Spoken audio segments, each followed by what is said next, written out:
Hola, ¿qué tal? Yo soy Víctor Preciado y esto es Escena del Crimen.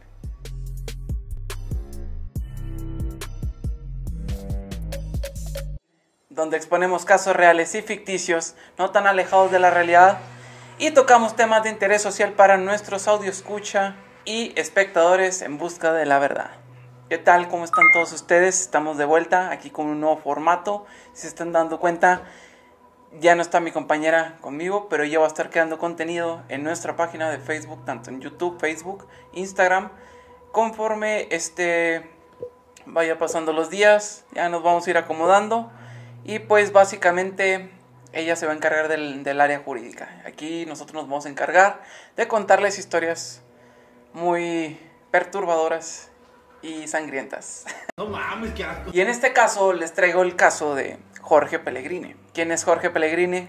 Pues es mejor conocido como a.k.a. el Federal Asesino. Esta es la historia del asesino de 4 militares a manos de un capitán de la Policía Federal de Caminos hace 3 décadas, hace 30 años. Y posteriormente el descuartizamiento de El Mongol, un reo de extrema peligrosidad que controlaba el penal de San Miguel, que volvió a estar en boca de propios y extraños, ya que en días recientes el principal protagonista de esta leyenda urbana y coautor de los crímenes, Jorge Pellegrini, fue trasladado de nuevo al penal de San Miguel la semana pasada, luego de permanecer en una prisión federal y codiarse de muchísimos personajes muy famosos en este tipo de temas. Era la madrugada del 19 de enero de 1983. Puede que ese día el ex capitán Jorge Pellegrini habría probado la sangre por primera vez y le gustó. Todo comenzó cuando Jorge Pellegrini montó un retén antialcohol aquella noche. En dicho retén, en las inmediaciones de Atlisco, Puebla, participaron además de Jorge Pellegrini, su madrina, que era una persona al servicio de la corporación policíaca cuya función se desarrollaba como el personal que actuaba en situaciones de riesgo o negociación, apodado El Torcho, el médico Arturo Shields, el subteniente Marcos Moreno de la Policía Estatal, hijo del entonces director de esta corporación ya mencionada, y el sargento de la Policía Federal de Caminos, Luis Jacobo González Ruiz, y los policías estatales Fernando Cerejido y Jorge Luis Robles Valencia. Eran aproximadamente las 4 a.m. del sábado 19 del mencionado mes.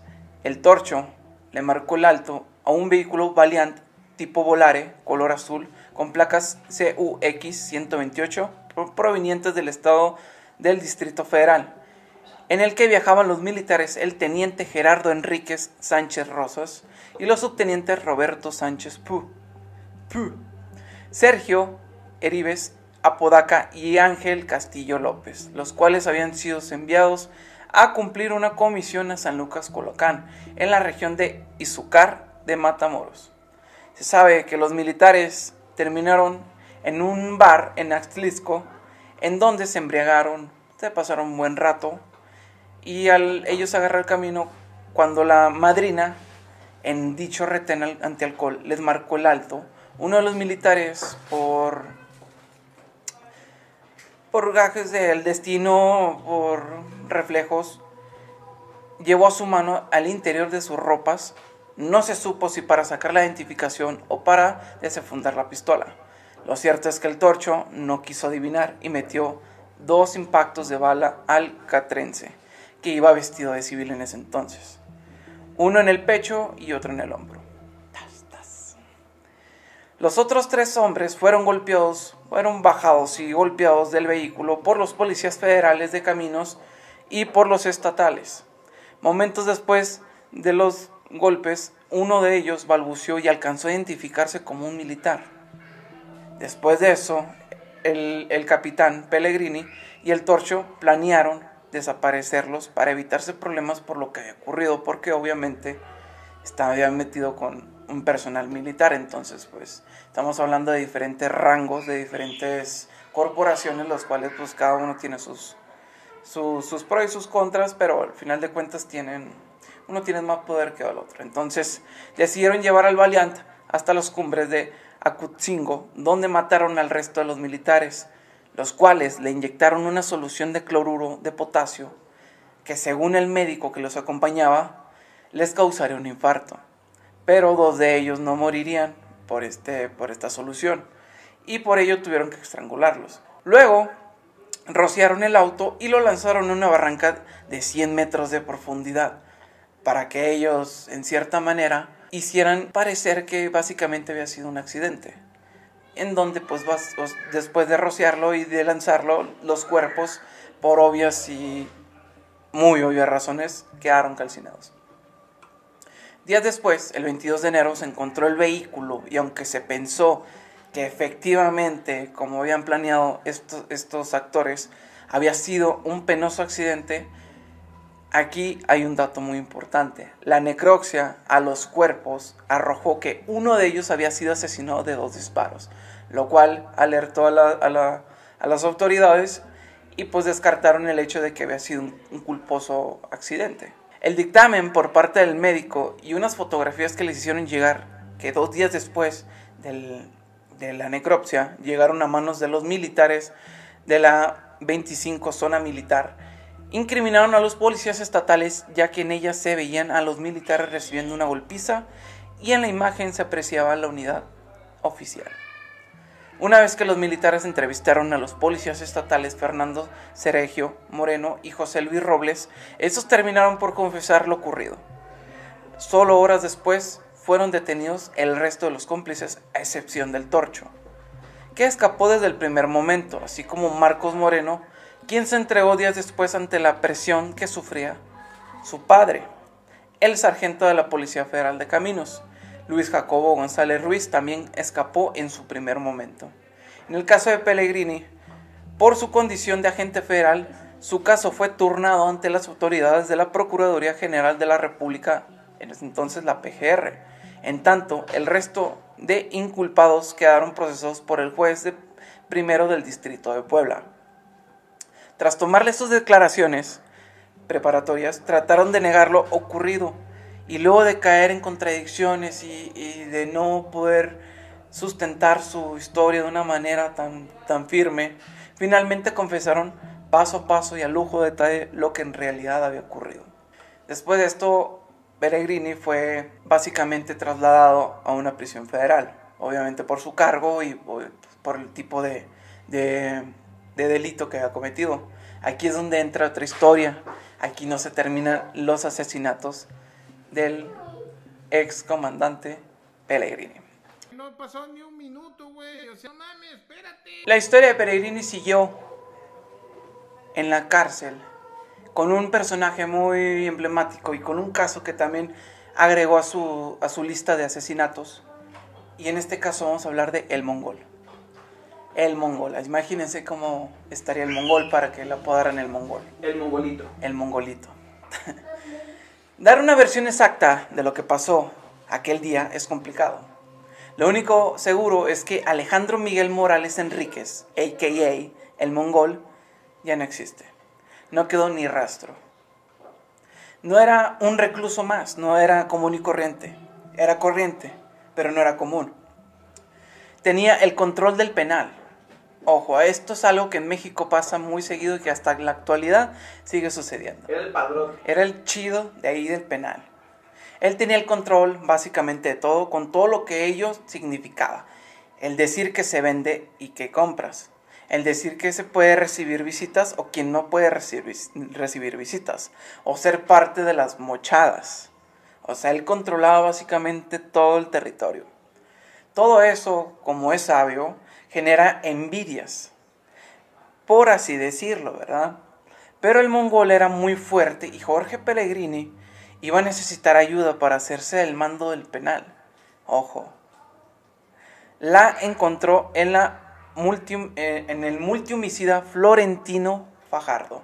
Aquí les voy a contar una vez que Pellegrini se codió con, como se los mencioné casi al principio, con demasiados asesinos seriales, asesinos básicamente muy muy famosos, entre ellos el multihomicida Florentino Fajardo.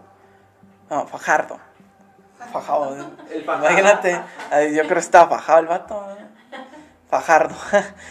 Solo entre dos pudieron hacer frente a este miembro de los pitufos. Porque estamos hablando de que en un penal, obviamente, existen personas con mucho poder, existen bandas, existen muchísimas cosas que uno se imagina que no salen en las películas, pero no.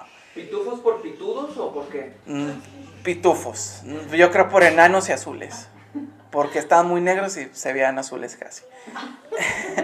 Ellos sentenciados por violación y homicidio. O sea, eran chaparritos pero picosos. La ocasión perfecta fue un motín en el dormitorio F.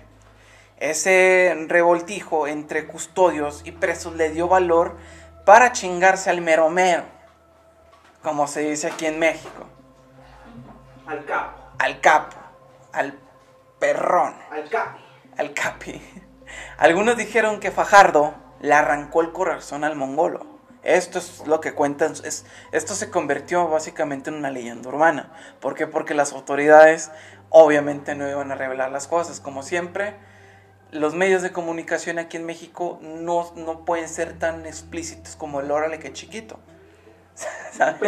Un periódico aquí muy amarillista aquí en Durango, que si saca y hasta se pasan de lanza, así de que no aguantó 2 balazos en la cabeza, o sea, así de ese tipo, ya se imaginarán.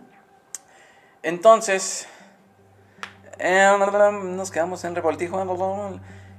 Algunos dijeron que Fajardo le arrancó el corazón al mongol y que el cadáver destazado terminó en las alcantarillas, los basureros y, peor aún, en las ollas de comida. O sea, lo hizo popó, lo dio de comer. No se sabe. Hay muchas especulaciones sobre este caso, sobre este homicidio, pero básicamente, como se los mencioné antes de entrar en la historia del mongol, desapareció de la faz de la tierra. Como si hubieran llegado los aliens y se lo hubieran llevado. ¿Cómo se llama eso? ¿Adopción? Adopción, exactamente. Hay quienes dicen que la carne humana tiene un sabor similar al del pollo. Pero en la cárcel todo sabe a pollo. No es porque ya haya estado ahí. Es similar a la del pollo. Otros que a la de cerdo, pero un poco más fuerte, un poquito con más sazón. Una más que a ternera. Quizás eso lo sepan bien en el penal de San Miguel. ¿Por qué? No se sabe. La cabeza de Alejandro Miguel nunca apareció, pero varias partes del cuerpo se enterraron en el dormitorio que ocupaba Pellegrini y fueron sacadas poco a poco del penal. Y todos nos preguntaremos, ¿y el corazón? Eso no tuvo un mejor fin. Pellegrini lo habría devorado ante la mirada aterrorizada de varios presos, como si se tratara de un ritual maya o azteca muy antiguo. Porque eso es lo que hacían los guerreros. Mataban, sacrificaban a los contrarios y básicamente tomaban su sangre y comían partes de su cuerpo, principalmente su corazón, para poder obtener la fuerza de ellos en esos tiempos. Como los rayos gamma de Pop, ¿no? Exactamente. Y de hecho, no sé si lo hayan visto, no sé si estén tan enfermos como yo, pero yo vi un video muy reciente, no sé si del año pasado o antepasado, en donde se ve donde están torturando a un sicario y básicamente llega otro, le abre el pecho y con el corazón latiendo le arranca un pedazo y se lo come. No, Alejandro está enfermo. Sí, estoy enfermo. O sea, Es real, 100% real. No vayan a plomo y sangre, no vayan ahí les voy a dejar, no vayan a los comentarios, a unos links que les voy a dejar, no vayan. En el primer comentario que va a hacer Daniel, aquí de la producción, yo me exhorto de esta enfermedad, es algo que controlo, o sea, sí, obviamente, hay que ser fuertes. Pero bueno, básicamente Pellegrini devoró el corazón, ante todos, yo creo para infundir el terror, para demostrarles a todos quién era el patrón, quién era el chingón, que tenía los huevos puestos ahí, y lo demostró. Tan es así que la Barbie pues no pasó inadvertida. Pellegrini ya no tenía cabida en San Miguel y fue enviado al penal del Altiplano en Amoloya de Juárez, Estado de México. Ahí debía de cumplir su condena, no por este crimen, sino por el anterior, que fue igual de atroz. Y hasta aquí vamos a dejar esta historia, porque regresa. regresa y está muy interesante, pero pues no se las quiero hacer muy largo. Yo creo que hasta ahorita ya tenemos un poquito de trauma psicológico. Contexto. Un poquito de contexto de lo que aquí en México pasa y lo que algunos pensamos y a veces queremos que sean nada más mitos urbanos, leyendas urbanas, pero pues no. Es una realidad que pasa aquí en México y que yo creo hasta en la actualidad sigue pasando. ¿Que no sabemos? No sabemos. Pero que podemos saber, claro que sí, vamos al cereal. Y listo. Pero bueno, entonces pues con esto concluimos la historia de el asesino, el federal asesino, el policía federal asesino, que en esos entonces era la Policía Federal de Caminos, que ahorita es la Guardia Nacional, División Carreteras. Que un dato muy curioso es que el uniforme que portaban antes estaba muy perro. A mí me gustaba mucho, mi papá siendo policía federal, que por cierto un saludo y un agradecimiento por habernos recomendado este caso. Él fue el que nos hizo mención de este caso. Y como les digo, es el uniforme más perro que les he visto hasta ahorita, pues ya todos se ven igual. Presidente, por favor, si nos ve en escena del crimen, les encargamos ese detalle, ¿no? Y pues bueno, nos despedimos sin antes recordarles que estamos en Instagram, en Facebook, obviamente en YouTube, en Spotify, en Anchor, en todas las plataformas disponibles que tú te puedas imaginar, menos en Pornhub. Más adelante tal vez, pero por el momento no. Mira nada más, qué chula me acaban de traer aquí la producción. Producción, muchísimas gracias. Este es el bello uniforme de la Policía Federal de Caminos antes de que se volviera. Ese es de un enano.